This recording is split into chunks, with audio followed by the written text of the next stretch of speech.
Hello students, welcome to Akash Technical Classes.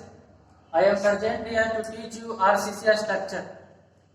पिछला जो हमारा लेक्चर था उसमें हम देखे थे क्या कि H1 न्यूट्रल एक्सिस को कैसे फाइंड आउट करते हैं और क्रिटिकल न्यूट्रल एक्सिस को कैसे फाइंड आउट करते हैं।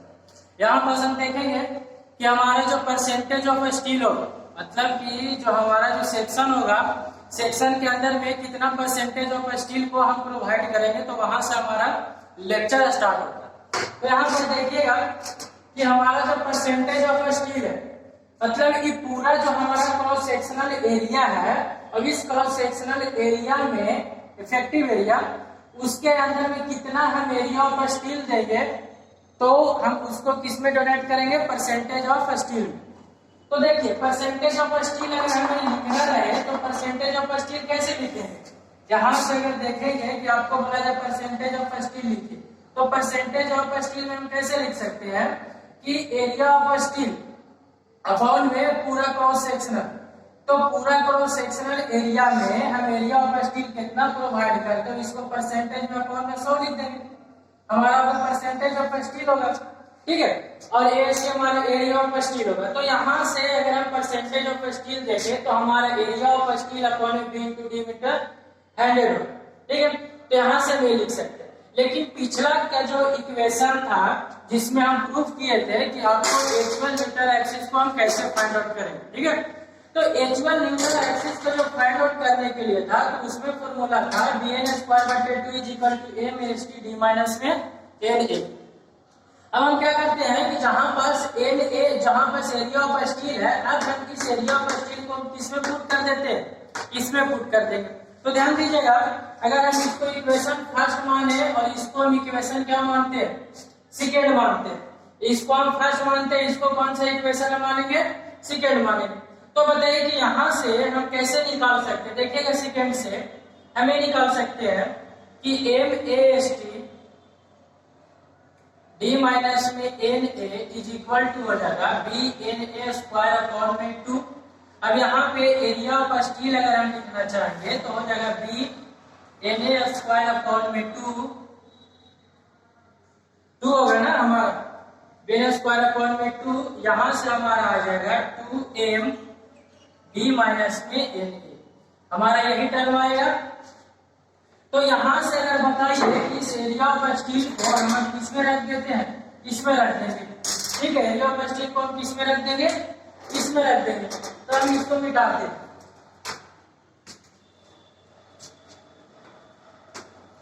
देखिए अगर हम इसको रख देते हैं, कहाँ रख देंगे, इसको हम पुट कर देते हैं इक्वेशन फर्स्ट में। तो जब इक्वेशन फर्स्ट में रखेंगे तो देखिए एरिया ऑफ स्टील के हम जगह पे क्या रख देंगे, एरिया ऑफ स्टील के जगह पर हम रख देंगे BNA² अपॉन में 2m d माइनस में Na, हमारा टर्म हो जाएगा।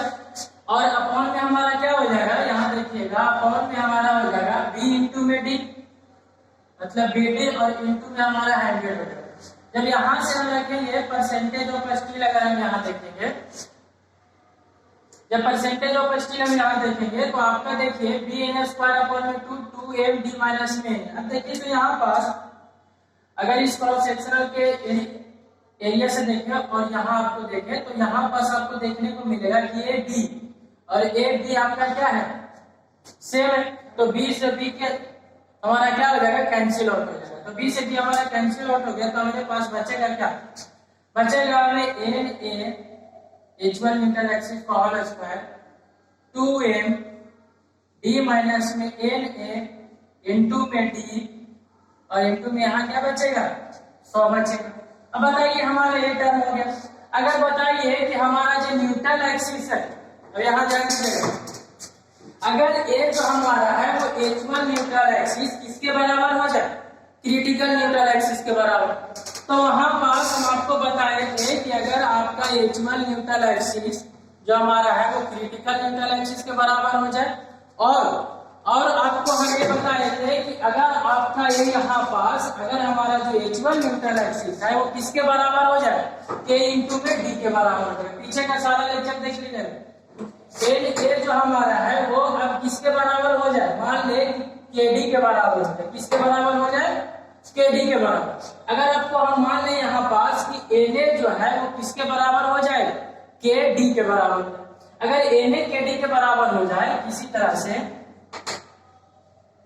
जब हमारा एन ए किसके बराबर हो जाए, के डी के, अब हम क्या करेंगे कि एन ए के जगह पे हम क्या पुट कर देंगे, यहाँ पर के इंटू में डी पुट कर देंगे। तो के इंटू में डी अगर हम पुट करेंगे तो परसेंटेज ऑफ स्टील हमारा निकल करके आएगा, एन ए है तो वहां से के डी, तो यहाँ से के स्क्वायर और डी स्क्वायर हो जाएगा ना। एन ए के जगह पे के इंटू में डी रखेंगे तो के square D square, 2m D minus में एन ए है तो के डी हमारा हो जाएगा, और इंटू में डी, और इंटू में हमारा क्या हो जाएगा, 100 हो जाएगा। अब बताइए कि हम इसको डी से डी को हम बाहर निकाल लेते हैं, डी से डी को हम क्या करते हैं, बाहर निकाल लेंगे। तो यहाँ बस हम इसको मिटा रहे हैं, साथ में लिखते जाइएगा। तो यहां से अगर हम देखें कि जो हमारा परसेंटेज ऑफ स्टील जो निकल के आएगा वो पीटी हमारा आ जाएगा के स्क्वायर डी स्क्वायर अपॉन में 2m। अब बताइए कि हम डी को बाहर निकाल लेते तो 1 माइनस में के और इंटू में डी और इंटू में डी हो जाएगा, और इंटू में हमारा 100 हो जाएगा।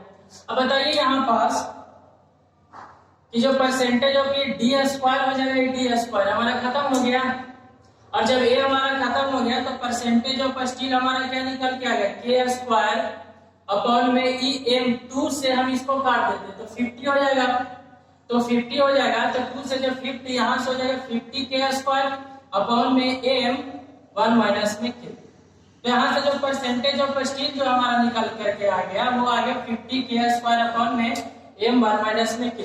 और जहां की के आपको पता है होता है क्या, 93.33 अपॉन में 93.33 प्लस में सिग्मा स्क्वायर, ये होता है ना।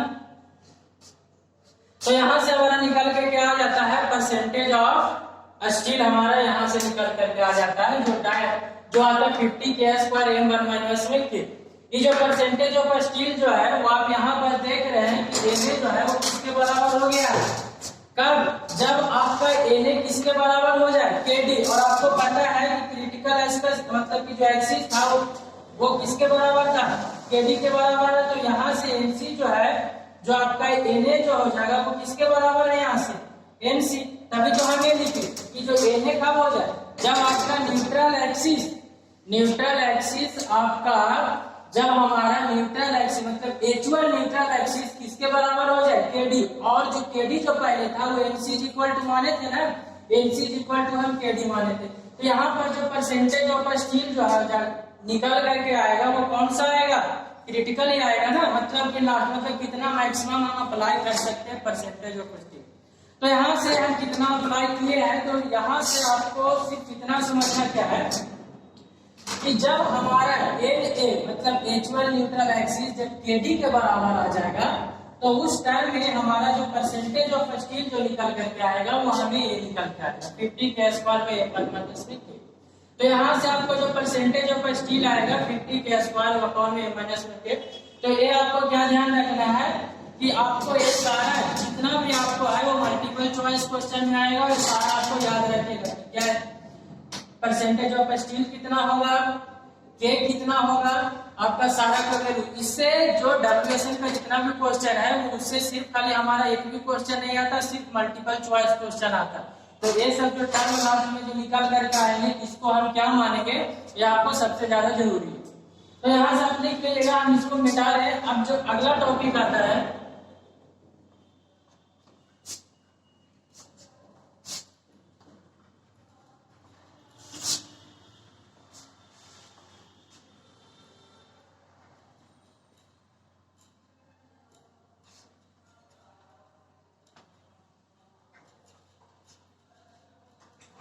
अगला जो हमारा टॉपिक आता है वो आता है लीवर। क्या आता है हमारा अगला जो नेक्स्ट टॉपिक है वो है लीवर। लीवर आर्म हम किसको बोलेंगे, तो ये जो हमें क्या दिखाएगा कि जो आपका जो डिस्टेंस है, कौन सा डिस्टेंस है, ध्यान दीजिएगा। यहाँ पर जो आपका फोर्स है, ये जो आपका टेंशन फोर्स है और ये आपका क्या है, कंप्रेशन फोर्स है। ये हमारा क्या है, सेक्शन है। अभी सेक्शन को देखेंगे तो टेंशन फोर्स ये है और कंप्रेशन फोर्स ये है।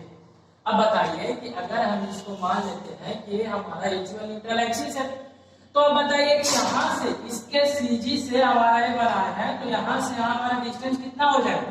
बताइए कि ये जो हमारा है वो Na/3 हो जाएगा, और टोटल जो हमारा डेप्थ आप देख रहे हैं वो टोटल जो हमारा डेप्थ है वो क्या है, d है।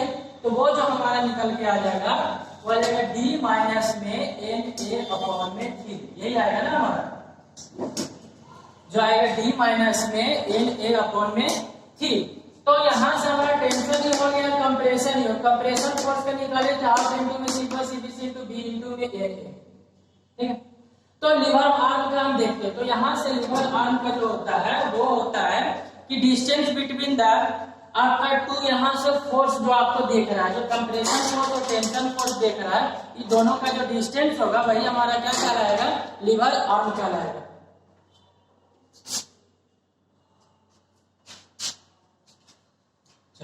अब जो है इसको हम जो डोनेटेड करेंगे तो it is donated bye denoted by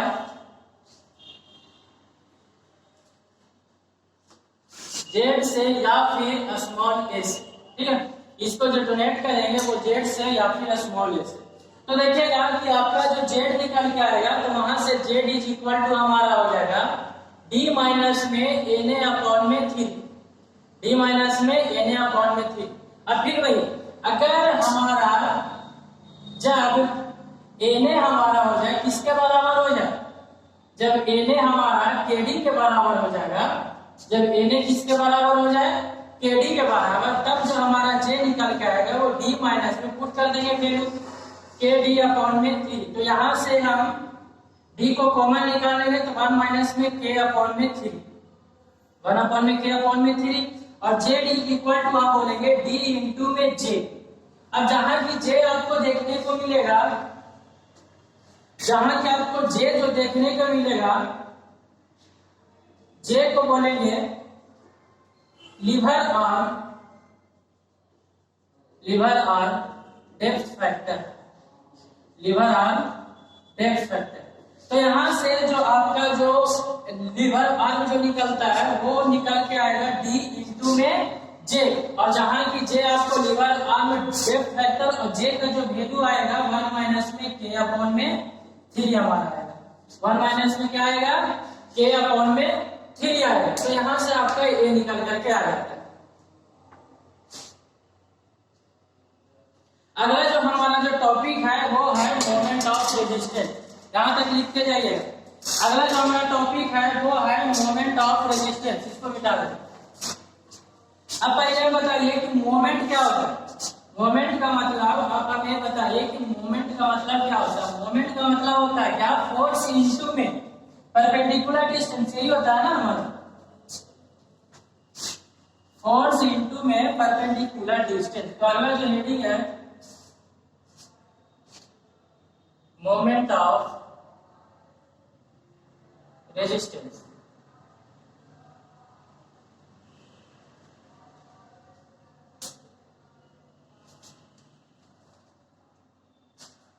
इसको रिप्रेजेंट करेंगे MOR से या फिर MR से, क्या है, MR से। अब बताइए कि जितना मोमेंट ऑफ रेजिस्टेंस का मतलब ये है कि आपका जो सेक्शन है तो सेक्शन पे कितना मोमेंट को वो सह सके। जब हम ऊपर से कोई भी सेक्शन में लोड अप्लाइड करेंगे, जब हम लोड अप्लाइड करेंगे तो लोड अप्लाइड जब हम करेंगे तो वहां पास हमारा जो मोमेंट क्रिएट होगा, और उस मोमेंट जब हमारा क्रिएट होगा तो वहां पास हम ये देखेंगे कि कम से कम हमारे सेक्शन में लोड अप्लाइड के बाद कितना मोमेंट ऑफ रेजिस्टेंस डेवलप होगा, मतलब कितना उसको सह सकता है हमारा कौन, सेक्शन हमारा बीम। तो बीम में जो मोमेंट आपका क्या होगा, जो इंटरनल, मतलब कि जब हम बाहर से लोड लगाएं और लोड लगाने के बाद आपका जो सेक्शन है, कोई बीम है, कितना वो लोड सह सकता है, उसको हम बोलेंगे moment of resistance. Moment applied moment अलग था। जैसे में कि आप लोग देखे होंगे कि जब हम बीम बना रहे थे तो जो बीम था तो बीम के सेक्शन में अगर मान लीजिए कि इस प्रकार से आपका लोड लग रहा था, है ना। अगर यहाँ पास से W किलो न्यूटन का पर मीटर का लोड था तो यहाँ से एक हम मोमेंट निकाल देते WL²/में। ये जो मोमेंट था वो अप्लाइड मोमेंट था। यहाँ पर जो है वो अप्लाइड मोमेंट है कि हम कितना मोमेंट को हम अप्लाई किए हैं, मतलब लोड कितना है। तो लोड के कारण जो हम मोमेंट आया वो अप्लाइड मोमेंट। अब जब किसी पर लोड लगाएंगे, कोई भी सेक्शन पे लोड अगर हम लगाएंगे तो वो लोड को कितना हमारा सेक्शन रेजिस्ट करेगा, कितना लोड हमारा सेक्शन सहेगा, कितना वो इसके अगेंस्ट, मतलब कि ये जो है अप्लाइड मोमेंट है। और जो हम यहाँ से निकालेंगे तो यहाँ के कंपेयर में जो अंदर जो सेक्शन के अंदर कितना वो लोड को, कितना वो मोमेंट को रेजिस्ट कर सकता, वही हमारा कहलाता मूवमेंट ऑफ रेजिस्टेंस।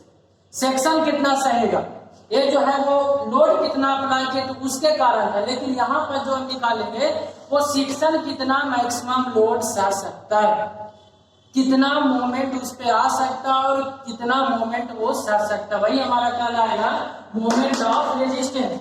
तब मोमेंट ऑफ रेजिस्टेंस क्या होता है, हमारा फोर्स इनटू में परपेंडिकुलर डिस्टेंस होता है। मोमेंट ऑफ रेजिस्टेंस हमारा होता है फोर्स इनटू में परपेंडिकुलर डिस्टेंस। तो बताइए कि अगर मोमेंट ऑफ रेजिस्टेंस हमारा दो तरफ से निकलेगा, एक तो आपको कंप्रेशन तरफ से निकलेगा और एक आपको टेंशन तरफ से निकलेगा। देखिएगा तो कंप्रेशन है तो कंप्रेशन से अगर हम इसके अबाउट अगर मोमेंट ले तो इसका कंप्रेशन फोर्स हो जाएगा और इनटू में यहाँ का डिस्टेंस, अगर इसको इसके साइड से तो यहाँ पर ध्यान दीजिएगा तो पहला निकल के आएगा मोमेंट ऑफ रेजिस्टेंस,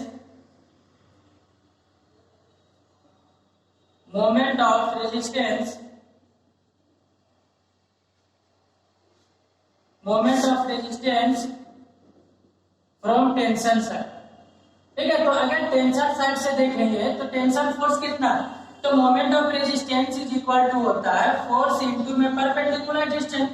तो हमारा फोर्स जो हमारा हो जाएगा, तो फोर्स कौन सा है, टेंशन साइड से अगर हम देखेंगे तो फोर्स कौन सा, sigma S T into A S T.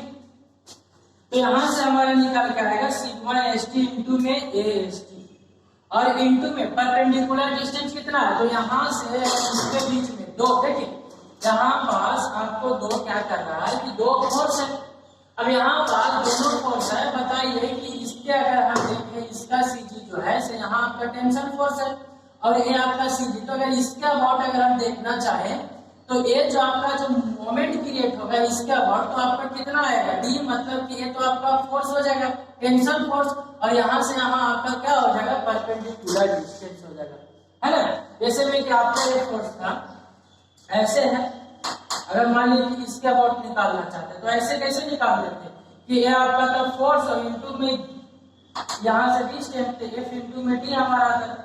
उसी प्रकार से यहाँ अगर हम कंप्रेशन के अबाउट निकालना चाहे टेंशन के थ्रू, अगर हम इसके अबाउट अगर निकालना चाहे कंप्रेशन के अबाउट तो फोर्स इसका और यहाँ का यहाँ हमारा डिस्टेंस हो जाएगा। तो यहाँ पर जो डिस्टेंस हो जाएगा वो डी माइनस में एन ए अपॉन में क्या हो जाएगा हमारा 3 हो जाएगा। अब बताइए कि डी माइनस में एन ए अपॉन में हमारा 3, तो यहाँ से हमारा निकल करके आएगा मोमेंट ऑफ रेजिस्टेंस जो हमारा निकल के आएगा वो कहाँ से आएगा, टेंशन साइड से आएगा। इसका जो होगा वो sigma S T into B S T D minus में एन ए अपॉन में 3। अगर आपको हम कंप्रेशन साइड से निकालें, इसको निकलिएगा, अगर इसको अगर हम कंप्रेशन साइड से निकालें तो कंप्रेशन से आपको क्या होगा, देखिएगा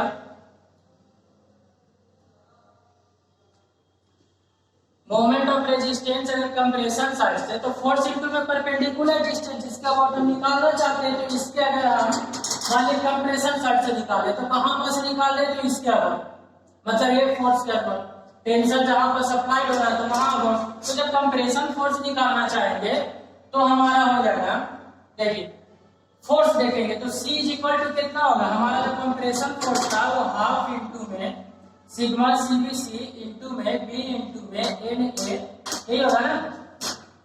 यही हमारा बताया तो कंप्रेशन फोर्स तो हो जाएगा C इंटू में परपेंडिकुलर डिस्टेंस। तो यहाँ से अगर हम C लिखना चाहे तो C होगा हाफ सिग्मा CBC इंटू में B इंटू में NA D माइनस में NA अपॉन में 3 हो गया। हमारा ये जो है वो आपका कंप्रेशन साइड से हम यहाँ से मोमेंट हम निकाल देंगे।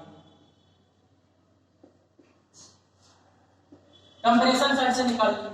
अब बताइए कि यहाँ पास अगर हम मान लीजिए कि जब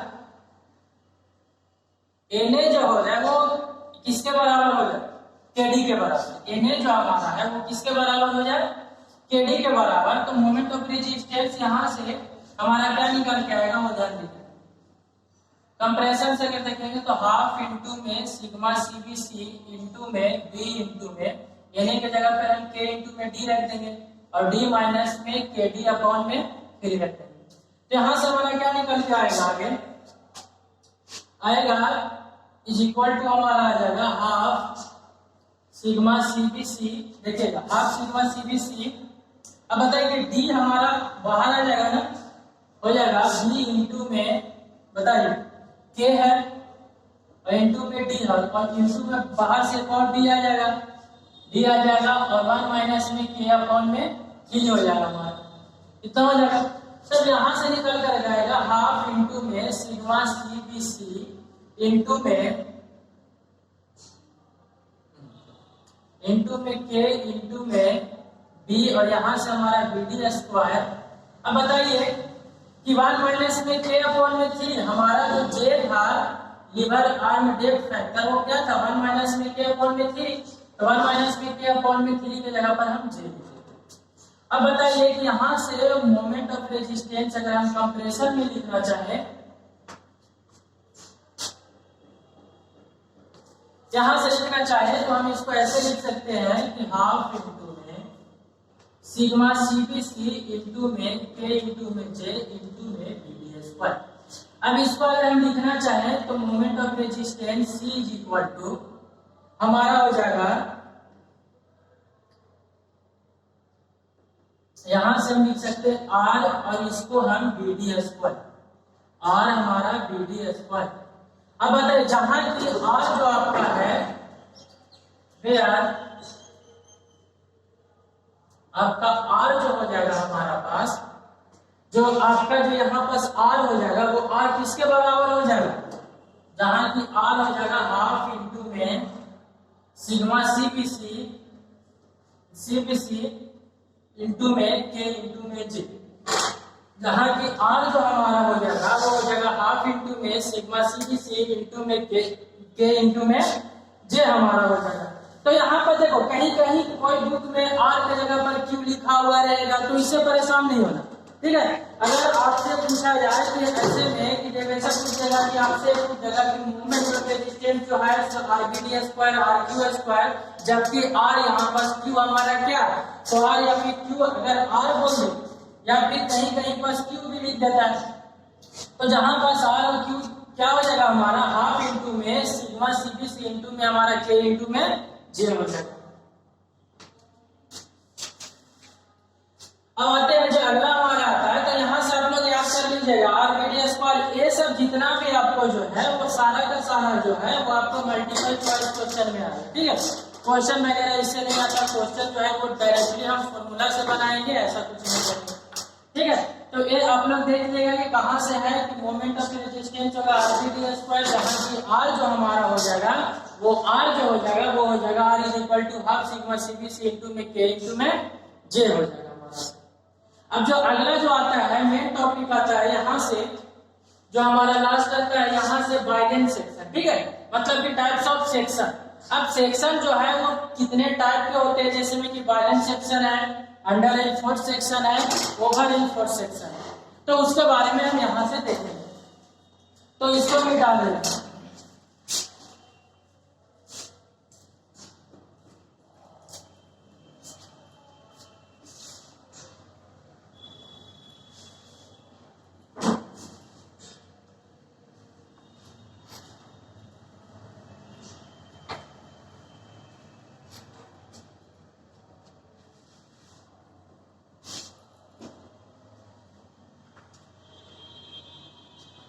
अगला जो हेडिंग है हमारा वो है types of section. Types of section. अब इस टाइप्स ऑफ सेक्शन के अंदर में 3 प्रकार के टाइप्स आते हैं।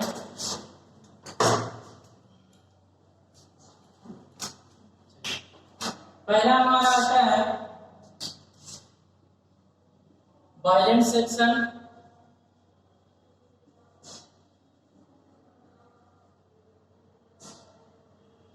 वायलेंट सेक्शन हमारा आएगा। दूसरा आएगा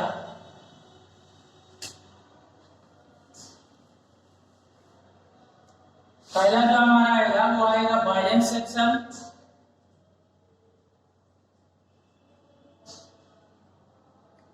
दूसरा आएगा आपका मान लीजिए under enforce section. Under enforce section. Third one जो है हमारा ओवर एनफोर्स सेक्शन।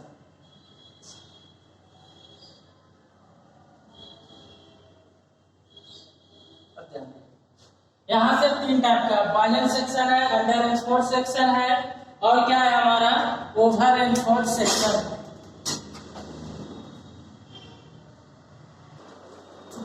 देखिए यहाँ हमारा जो टॉपिक है वो है टाइप्स ऑफ सेक्शन। अब टाइप्स ऑफ सेक्शन के अंदर में पिछला जो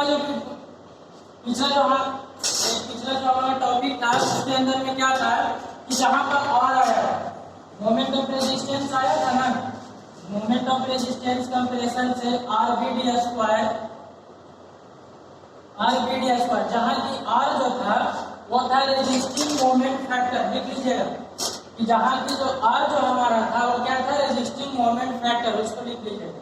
अब अगर देखते हैं कि सेक्शन, अब सेक्शन के अंदर में वायलेंट सेक्शन आता है, अंडर एनफोर्स सेक्शन आता है और ओवर एनफोर्स सेक्शन आता है।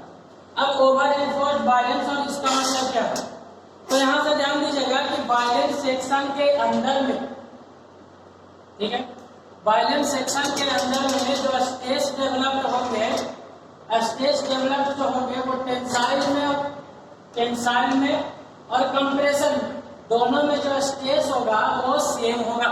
जो हमारा स्ट्रेस जो डेवलप्ड होगा, ये जो हमारा है वो सारा का सारा ये मतलब कि BCD हमारा कौन सा डायग्राम है, स्ट्रेस डायग्राम है। BCD हमारा जो है वो है स्ट्रेस डायग्राम। अब इस स्ट्रेस डायग्राम में आप देख रहे होंगे कि इसमें सबसे पहले ये देखेंगे कि जो वायलेंट सेक्शन, तो वायलेंट सेक्शन कब कहेंगे हम, जब हमारा, इसको मिटा दे, वायलेंट सेक्शन हम कब कहेंगे जब हमारा न्यूट्रल एक्सिस, ध्यान दीजिएगा, एक्चुअल न्यूट्रल एक्सिस जो हो जाए वो जो है वो बराबर हो जाए क्रिटिकल न्यूट्रल एक्सिस के, क्रिटिकल न्यूट्रल एक्सिस को। दैट इज हम ये बोल सकते हैं कि जो एक्चुअल न्यूट्रल एक्सिस है वो किसके बराबर हो गया है, क्रिटिकल न्यूट्रल एक्सिस। तो जब दोनों आपका जो एक्सिस है दोनों अगर एक ही पे लाइज कर जाए इसको बोलते हैं वायलेंट सेक्शन। और इसमें आपको देख रहे होंगे कि जो स्ट्रेस डायग्राम है दोनों में सिग्मा CBC और सिग्मा ST अपॉन में M, दोनों में जो स्ट्रेस है वो फुल्ली आपका जो है वो जितना आपका जो परमिसिबल, जितना आपका लोड आने के बाद जो स्ट्रेस हमारा जो maximum stress, maximum permissible stress तक जब पहुंच जाए हमारा सेक्शन, हमारा डायग्राम, तो यहाँ पर देख रहे हैं कि मैक्सिमम तक आपको पहुंच गया, जितना सिग्मा CB परमिसिबल था और जितना यहाँ परमिसिबल है, मतलब परमिसिबल तक अचीव कर ले रहा वायलेंट सेक्शन में। तो यहाँ पर देख रहे हैं कि जो हमारा जो कंक्रीट है और जो स्टील है दोनों का जो स्ट्रेस है वो परमिसिबल तक मैक्सिमम तक पहुंच गया है। तो इस डायग्राम को कब, जब हमारा क्रिटिकल एक्सिस और एक्चुअल न्यूट्रल एक्सिस जब दोनों बराबर हो जाए तो उसको वायलेंट सेक्शन बोलते हैं। और वायलेंट सेक्शन के अंदर में जो स्ट्रेस होंगे वो दोनों का मैक्सिमम मतलब परमिसिबल तक पहुंच जाएंगे, सिग्मा CB परमिसिबल। अब आता है अंडर एनफोर्स सेक्शन, और इसमें आपका जो हो गया यहाँ पास आ गया है अंडर एनफोर्स सेक्शन। अब अंडर एनफोर्स सेक्शन का मतलब क्या होगा, बताइए कि अगर मान लीजिए कि आपका जो है वो क्रिटिकल क्रिटिकल न्यूट्रल एक्सिस तो आपका सेम ही रहेगा। अगर एक बार अगर आप ग्रेड को सिलेक्ट कर लिए हैं, जैसे में कि क्रिटिकल न्यूट्रल एक्सिस जो हमारा निकलता है वो ग्रेड पे निकलता है, तो अगर ग्रेड अगर एक बार